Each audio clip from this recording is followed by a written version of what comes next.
We're in the middle of chapter 10, and we're going through different parts. Really, the structure of the mind is what this section was called. So, different parts about the structure of the mind and how the Torah can teach us some fundamental, I think, concepts as to how our minds actually function. So, remember, because this is based on Torah ideas, this is coming from the Creator Himself. So, there's a lot of wisdom out there, but really, what's unique here is that this is coming from our Creator who understands how the mind functions. And that's what we're discussing at the moment, the intellect and imagination and the interplay between them. So we said over here that if you remember last time we spoke about the inner knowledge, which is called our da'as, our inner knowledge. And then we also have our outer knowledge. And in the same way that our inner knowledge was composed of two parts to it, so similarly, the outer knowledge is composed of two parts. Those two parts we call seichel, which means the intellect, and dimyon, which means the imagination. And in the same way that we had previously, there's an upper and a lower. So similarly over here, we have the seichel, which is the upper, the higher part, and then we have the dimyon, which is the lower part, okay? Then he went on to say that this type of pairing that exists between the intellect and imagination also exists in the world in terms of parents and male and female. Because in this case, the male is the one that provides the initial spark, is, if you like, that level of intellect, provides that initial spark. And then the female is the one who actually takes it and makes it into something real, which is what we would call the level of imagination. The Maharal, Rav Yehuda Loewy, one of the great Jewish philosophers, he puts the pairing in a slightly different way, but it all corresponds. It's all parallel. He says there's form and then there's substance. So the substance, the form is something which is abstract. It's an abstract concept. That's like the intellect. Whereas the substance is something which is tangible. That's like the imagination. It's more tangible, more down to earth. And therefore, in the same way that you have intellect and imagination with an interplay between them, so similarly, you have the same interplay between male and female, the same interplay between form and substance, or in Hebrew, tsura and chomer. You need both of these for there to be this harmony, for something real to actually happen, to come into existence. We're in the middle of page 112. How does all of this express itself? He continues in seichel and dimyon, intellect and imagination. The intellect is pure theory. It is the set of instructions, the logical pathways which the mind uses to think. It is pure form, pure abstract logic. Those who are in education will know that this is the challenge of being in education. That everything is very nice in the classroom. It works very well in the classroom. I read a great book. I've forgotten who it was written by now. But it was one of the points that the author made, was that when, the school system came into being, it was sort of, the time of the Industrial Revolution, and they needed people to have certain skills, and therefore those are the skills that were taught and nothing else. And he said, the problem is we haven't necessarily updated the schooling system, and we are educating people's brains, but not other parts of their body at all. And if you could have someone who is a fantastic learner, who could, express themselves creatively, but in a much more physical way, and their only education that they are offered is the education of the intellect. Now, obviously, everyone needs a basic level. My mum's looking worried.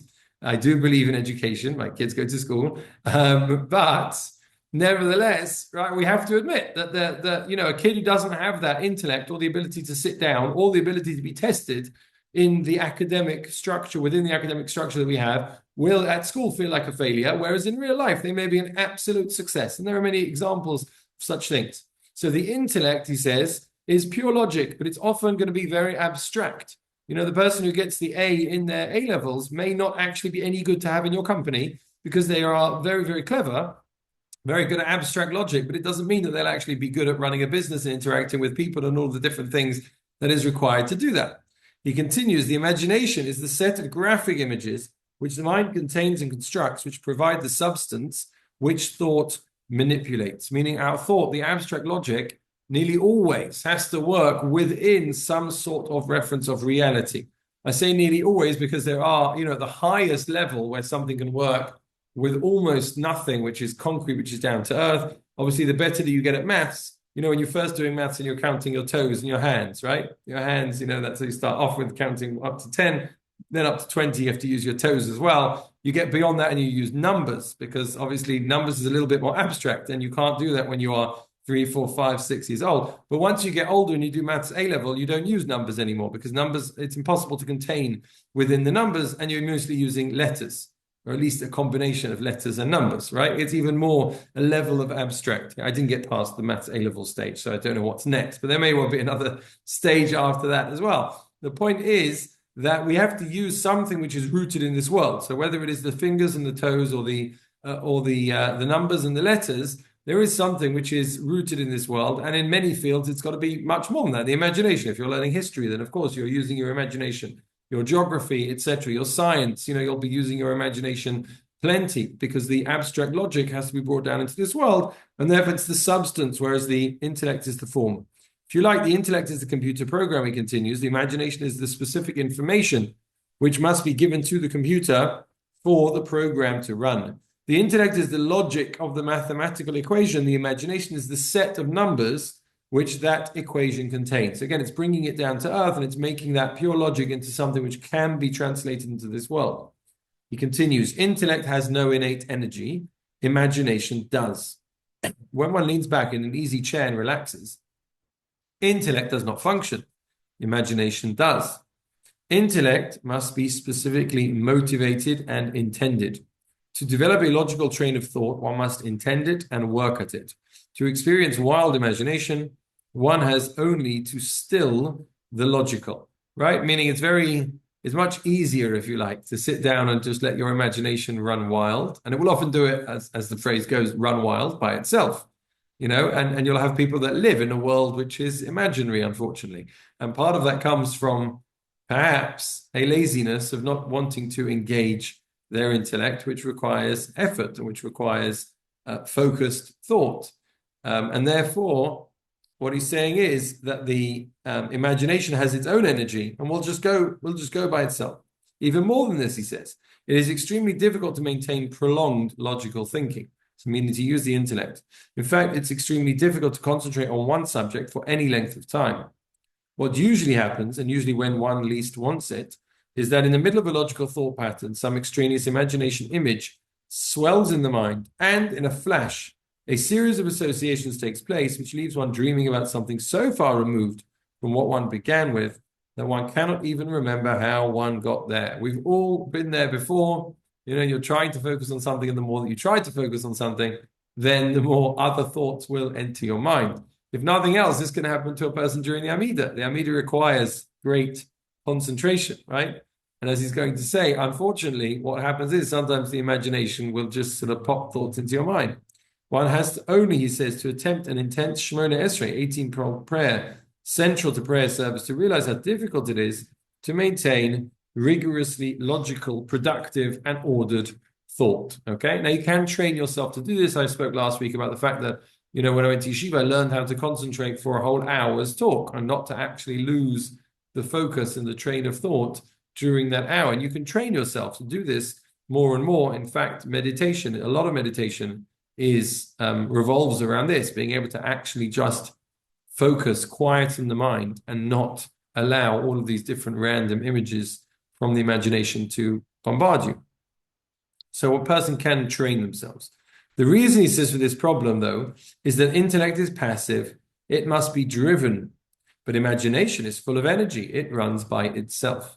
Since by definition, imagination is all graphic images, memories, pictures, and it has no logic of its own, its associations are haphazard and illogical. And since all power is vested in the imagination, it is connected to the emotions and the basic drives of the personality. It has all the energy needed for building, making tangible. It runs away uncontrolled whenever it is allowed to. So that's the problem. The challenge that we have is that the imagination has all of the power and none of the logic. Although it's also why once a person has seen something or experienced something in life, then that remains with them. It's part of their imagination. It can pop up when they least want it to, or even least expect it to. I once had a talk from the person who's the head of TAG, Technology Awareness Group, who was speaking about families having filters on their computer so that the internet is not just wide open for a curious child. And children are curious. Children are not bad. Children are not looking for anything wrong. They're not looking for anything which is illicit. They're curious. And a curious child who has a computer will often investigate and will find, and that's natural as a child to do so. And he was speaking about the importance of making sure that whether it was a phone, whether it was a computer, that there was some sort of filter that would block at least images and videos that are entirely indecent and shouldn't be watched by any adult, let alone a child. And he said after the talk, he said a young girl came up to him and said the following question. She said, "How can I unsee the things that I have seen?" Which is quite a scary question to receive. How can I unsee the things that I have seen? And essentially, he said to us, the answer is you cannot. Everything that you've seen, everything that you experience, that becomes part of your imagination. And as he says here, the imagination has its own energy. And then it can go into your thoughts at any time, which is why we have to preempt and we have to be careful what's going into our imagination. What am I feeding my mind? That's the word that's used, unfortunately, now in social media. What am I feeding my imagination? What am I giving it? Am I giving it good things, good role models, and lessons for life and all the things which are positive? Or is my imagination seeing many, many negative things, which I'm sure I could just switch off, right? Because, I'm going to, just doing this temporarily and then switching it off and going back to everything else in life. The reality is we can't unsee what we have seen, and that the imagination will project the images and experiences into other things that we do. He continues, the path is painfully familiar. You move from step A to step B in a logical thought sequence, trying to solve a problem, let's say, or to make a plan for an important event. Hardly have you reached B when some peripheral, irrelevant detail of B stimulates a powerful memory, a graphic, energy-filled element of the imagination. That memory, purely by association, triggers another. Some peripheral detail of that memory triggers yet another image, picture, or memory. And again, you're lost in a reverie so intense that you've forgotten the present and the problem you set out to solve. In irritation and frustration, you shake out of the dream and start again on your train of logical thought until the next rapid-fire burst of distraction, as we spoke about before. This is all too familiar to each one of us. It is a rare person who's built the self-discipline to think powerfully on one subject for even a few minutes at a time without distraction. The secret, what is at least the pathway forward, is to bring the imagination under the control of the intellect. Dimyon, that's imagination, must serve seichel, the intellect. Seichel must inform and direct our dimyon, our imagination. Now, what does that mean? The intellect must call up from the imagination only those elements, images, memories, facts, which are needed for this step of the thought process and no more. When the step is completed, those graphic elements must be suppressed and the next set called up. The imagination must never oversupply the intellect, never intrude with all its richness of memory, image, and emotion. That harmony is thought control, that is concentration. The fascinating thing, meaning when you are, let's say, you're davening the Amidah, and you're asking for a person to get better, then of course you need to have the imagination working. The imagination has to be describing and understanding and empathizing with the person's condition or the person's illness. Otherwise, you won't have any feeling or any emotion to what you are saying. But after you've finished doing that, then you have to be able to sort of move on. And rather than the imagination then sort of going off and spinning off wildly to all sorts of different places, then you have to be able to control, contain, and then be able to move on.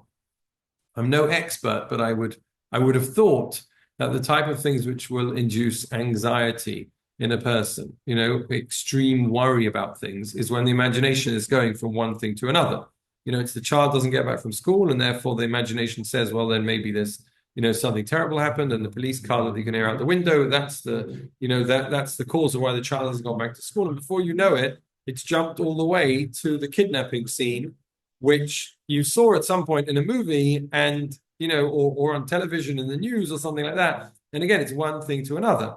I know it's easier said than done, but if our intellect controls and leads, then the intellect is able to calm down the imagination and is able to say, look, logically speaking, what are the chances that said child is kidnapped rather than the train, didn't come on time or something like that. So at every level of life, certainly, when we're doing a mitzvah, we're doing something, we're davening, etc., we have to try to be able to have that interplay so that the harmony between the seichel, the intellect, and the imagination.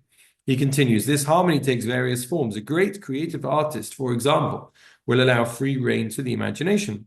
Almost free, the intellect will provide just enough control so that there is a unity of theme to the creative stream, a balance and aesthetic connection. The balance will be that of an immensely powerful horse directed by a small but highly sensitive and skilled rider.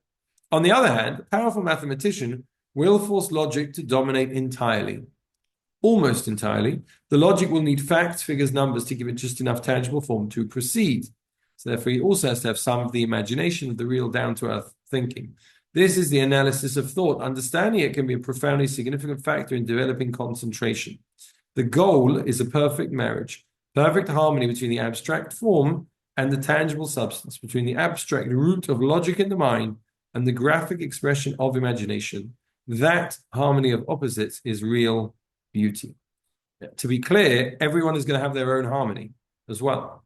When that's why it helps to sort of put it in these terms, because you'll have people that are much more at home in the intellect, and they need a bit of imagination, because otherwise, as we said, then there's no, they're going to bring it down to earth. But they're much more at home in the intellect. And you have another person who's much more at home in the imagination. And it's all about the reality, and it's all about the, seeing things in that concrete, tangible form.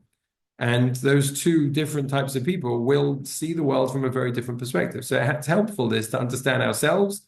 It's helpful to understand the people that we have relationships with in whatever capacity, because if they're coming from a different place than us, then we have to be able to understand that. And it's also helpful, as he says, in being able to develop that harmony between them, because everyone needs the harmony at some level. So just to be aware, is this seichel, is this dimyon, intellect, imagination? What mode am I in? Which one do I need to sort of pull back a little bit? Which one needs, a bit more power to it? That is the end of chapter 10.